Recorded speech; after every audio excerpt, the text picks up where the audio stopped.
முகுந்தன் இதில் இருந்து தான் அது ஆரம்பித்தது. நான் தேய்க்கிறேன் செய்கிறேன் அப்படின்னு அவர் சொல்கிறாருன்னு வச்சுக்கோங்க, அது தீர்ந்து போகுது.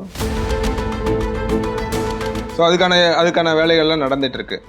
அதில் உங்கள்கிட்ட சொல்லக்கூடாது, ரகசியத்தை. இந்த மாநாட்டுக்கு திரு அன்புமணி அவர்களுக்கு அழைப்பு விடுக்கப்படுமா? அவர் பங்கேற்பாருன்னு எதிர்பார்க்கலாமா?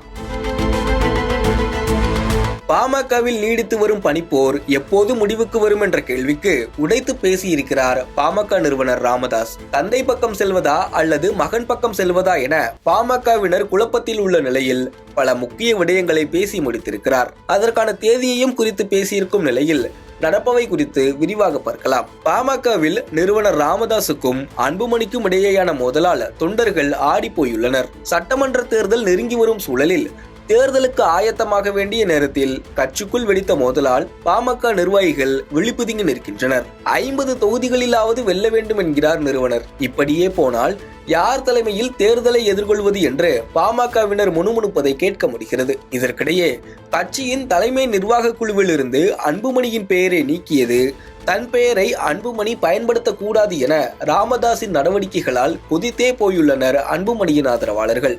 இந்நிலையில்தான் பாமக நிறுவனர் ராமதாஸை நேர்காணல் செய்துள்ளது புதிய தலைமுறை. பாமக தொண்டர்கள் துவங்கி பொதுத்தளத்தில் பாமகவை நோக்கி எழுப்பப்படும் கேள்விகள் வரை பல விடயங்களை கேள்விகளாக தொகுத்து நடைபெற்ற இந்த நேர்காணலில் மனம் திறந்து பேசியுள்ளார் ராமதாஸ். தந்தை மகனுக்கு இடையேயான மோதலின் துவக்க புள்ளி எது என்ற கேள்விக்கு பதிலளித்த அவர், இளைஞரணி தலைவராக முகுந்தன் அறிவிக்கப்பட்ட போதுதான் பிரச்சனை துவங்கியதாகவும் தனக்கும் அன்புமணிக்கும் இடையேயான மோதலை பேச்சுவார்த்தையின் மூலம் தீர்த்துவிட முடியும் என்றும் தெரிவித்துள்ளார். மருத்துவர் அன்புமணி ராமதாஸ், உங்களுக்குமான அந்த பிரச்சனை எது தொடக்க புள்ளி? குழப்பம் இல்லை, கருத்து வேறுபாடு அப்படின்றது. கருத்து வேறுபாடுகள் எப்பொழுதும் உங்களுக்கு எனக்கு ஒரு கருத்து வேறுபாடுனா அவர் அந்த கருத்து வேறுபாடை தீர்க்க முடியும் தானே? கண்டிப்பாக. 2 பேரையும் பேசி என்ன உங்களுக்குள்ள கருத்து வேறுபாடு சொல்லுங்கள், நான் தேய்க்கிறேன் செய்கிறேன் அப்படின்னு அவர் சொல்கிறாருன்னு வச்சுக்கோங்க, அது தீர்ந்து போகுது. கருத்து வேறுபாடுகள்ன்றது தீர்க்க முடியாத கருத்து வேறுபாடுகள் இல்லை, தீர்க்கக்கூடிய கருத்து வேறுபாடுகள். நம்ம இது தீர்ந்துடும் நம்புறீங்க? நிச்சயமா இல்லை, ஏன்னா நாங்களும் அப்படித்தான். இப்போ வெளியிலேருந்து ஊடகமாக நீங்கள் எப்படி விரும்புகிறீங்களா? இல்லை அதுதான் இல்லை, அதை தான் சொல்ல வந்தேன். நாங்கள் வெளியிலேருந்து பார்த்தது நாங்கள் பார்க்குறோம். சரி, இது ஒரு நாள் நீடிக்கும், இல்லை ஒரு மாதம்லாம் யாருமே எதிர்பார்க்கல. இது ஒரு தற்காலிகமாக இருக்கும், கூடிய விரைவில் முடிஞ்சிடும். தற்காலிகம் தான், அது தேர்ந்துடும், விரைவில் தீர்ந்துடும் அப்படி தேர்ந்துடும். இல்லை, இதோட தொடக்க புள்ளி எங்கேருந்து ஆரம்பிச்சது? ஊடகமாக நாங்கள் பார்த்தது ஏப்ரலில் அந்த கூட்டத்தில் பேசும்போது உங்கள் 2 பேத்துக்குள்ள அந்த ஆர்குமெண்ட் வந்தது. திரு முகுந்தனை உள்ளே கொண்டு வரணும்னு நீங்கள் சொன்னதும் அவர் மாதிரி அந்த இதுதான், முகுந்தன் இதில் இருந்து தான் அது ஆரம்பித்தது. அதன் பிறகு இப்போ எல்லாம் ஸ்மூத் ஆகிடும்னு நம்புறீங்க? அதான் போக போக தெரியும். இல்லை, போக தெரியும், அது நல்ல செய்தி தெரியும் உங்களுக்கு விரைவில். ஸோ அதுக்கான வேலைகள்லாம் நடந்துட்டு இருக்கு. அதில் உங்கள்கிட்ட சொல்லக்கூடாது, ரகசியத்தை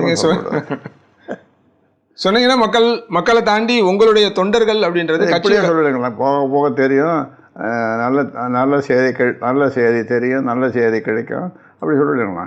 இப்போ நீங்கள் சொல்கிற மாதிரி அதுக்குள்ளே இந்த பிரச்சனையெல்லாம் சரியாயிடுச்சு, கருத்து வேறுபாடு எளிமையாக பேசி சரி பண்ணிட முடியும் அப்படின்னு நீங்கள் ஒரு நம்பிக்கையை தெரிவிச்சிருக்கீங்க. தொண்டர்களுக்கு இது போய் சேரும், அவங்களும் ஓரளவுக்கு, ஏன்னா இது வரைக்கும் ஒரு குழப்பமான மனநிலை இருந்திருக்கலாம். ஏன்னா யார் பக்கம் போகிறது?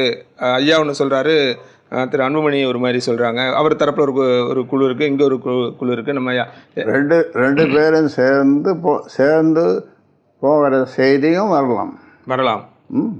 அது இந்த ஆண்டு விழாவுக்கு முன்னாலே வந்துருமா? கட்சியோட ஆண்டு விழா வருது இல்லையா, அதுக்கு முன்னாலே வந்துருமா? இல்லை உங்கள் பிறந்த நாளுக்கு முன்னாலே வந்துடும்? ஆண்டு விழாவுக்கு முன்னாலே வந்துடும். எதிர்பார்க்கலாம், நீங்கள் எதிர்பாருங்க. மேலும் நான் இந்த பிரச்சனையை தீர்க்கிறேன் என்று எங்கள் இருவரையும் அழைத்து ஒருவர் பேசினால் அந்த கருத்து வேறுபாடு தீர்ந்து விடுமே. இருவருக்கும் இடையே இருப்பது தீர்க்கக்கூடிய கருத்து வேறுபாடுகள் தான், தீர்க்க முடியாதவை அல்ல. இந்த கருத்து வேறுபாடு தற்காலிகமானதுதான், விரைவில் தீர்ந்துவிடும் என்றும் விளக்கியுள்ளார். குறிப்பாக இந்த பிரச்சனை கட்சியின் 37வது ஆண்டு விழா அல்லது தனது பிறந்த நாளுக்கு முன்பாகவே முடிவுக்கு வரும் என்றும் நம்பிக்கை தெரிவித்துள்ளார். அதோடு பூம்புகாரில் வரும் ஆகஸ்ட் 10ஆம் தேதி நடைபெற உள்ள வன்னியர் சங்க மகளிர் மாநாட்டுக்கு அன்புமணிக்கு அழைப்பு விடுக்கப்படும் என்று தெரிவித்த அவர், மாநாட்டில் அவர் பங்கேற்பார் என்றும் கூறியுள்ளார். இந்த மாநாட்டுக்கு திரு அன்புமணி அவர்களுக்கு அழைப்பு விடுக்கப்படுமா? அவர் பங்கேற்பாருன்னு எதிர்பார்க்கலாமா? பங்கேற்பார் பங்கேற்பார், அழைப்போம் விடுப்போம். இப்படியாக பாமகவின் ஆண்டு விழா, மருத்துவர் ராமதாஸின் பிறந்தநாள் விழா உள்ளிட்ட நிகழ்வுகள் அடுத்தடுத்து வர இருப்பதால் பிரச்சனை விரைவில் தீரும் என்று எதிர்பார்க்கின்றனர் பாமக தொண்டர்கள்.